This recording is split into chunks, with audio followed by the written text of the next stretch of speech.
This is Deborah Atkinson, host of the Flipping 50 TV show and the podcast.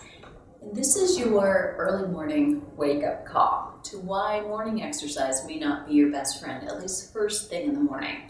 So instead of what you might have once been taught when you're lying in your bed to bring one knee at a time up towards your chest and then both knees up at a time, we're recommending that actually for your back and your spine, you don't do that. Because here's what happens. If you're doing this kind of a movement, you're actually putting a lot of pressure on your spine, even though it may not feel like it, and even though it may feel good. So I want you to think about an addict, someone who's addicted to cocaine.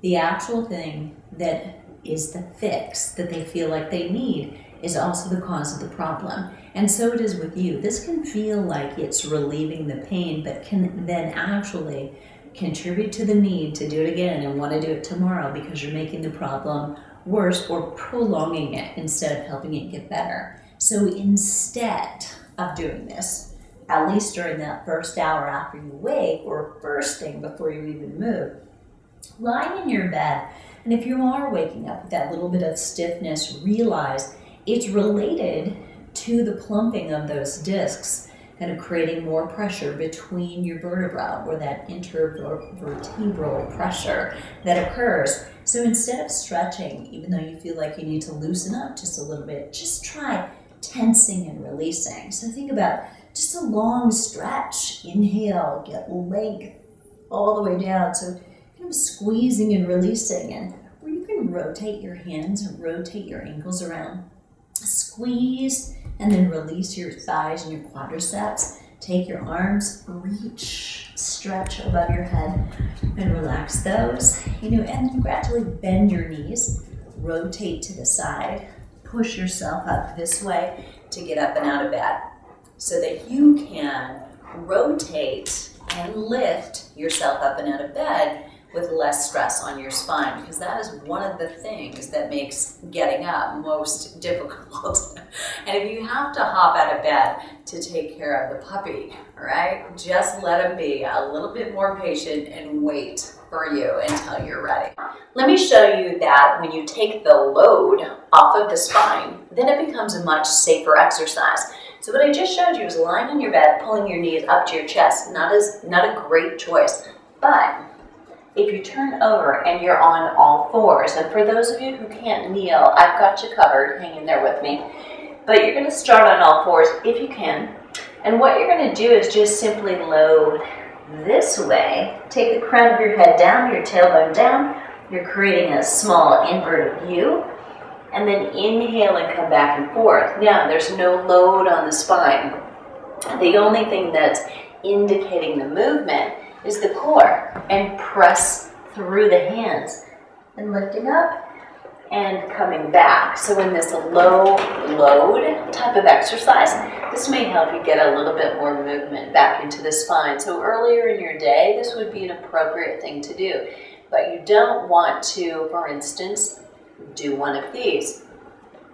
Downward facing dog. Now this is going to be a little bit different in that you're flexing pretty dramatically here in your lower back. Now, depending on your mobility, if your hips are very mobile, your bend may happen here, but many of us are going to have some flexion in the spine. And now we're doing some weight bearing. So this is even not ideal. So you've really got to be careful and be selective about the exercises that you're going to do. For those of you that can't kneel, and your knees just won't tolerate that, that's okay. You can still create an all fours approach. So you can, and I'm using a ball because it happened to be handy. The ball is not the key. You can use your hands on an ottoman or a chair. So something that actually puts your hands at about knee height, so you can bring your back into parallel to the floor position. This is actually a little bit higher than I would want.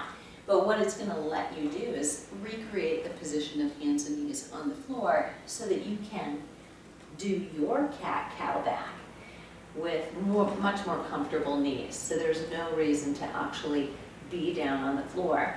You're going to still be able to create that low load, flexion and extension, and still do it safely. So there's your fix. One of the biggest challenges with understanding or abiding by and complying with this safety factor in the morning within that first hour is we cannot feel the damage that we're doing until it's too late. So that pressure in there may feel like it's stiff and it's telling you you need to stretch, you need to move, and then you'll feel better. But the actuality is, until gravity does its job simply by you being upright, whether that's with a journal, a cup of tea, or hot lemon water, or you like me, like your coffee, gravity will take care of it during that first hour. Nothing can accelerate that. And within about an hour, 90% of that extra fluid and pressure dissipates, and you're much more safe to exercise the rest of the day. So keep all those tips in mind and let me know if that was helpful. I'll see you on the flip side.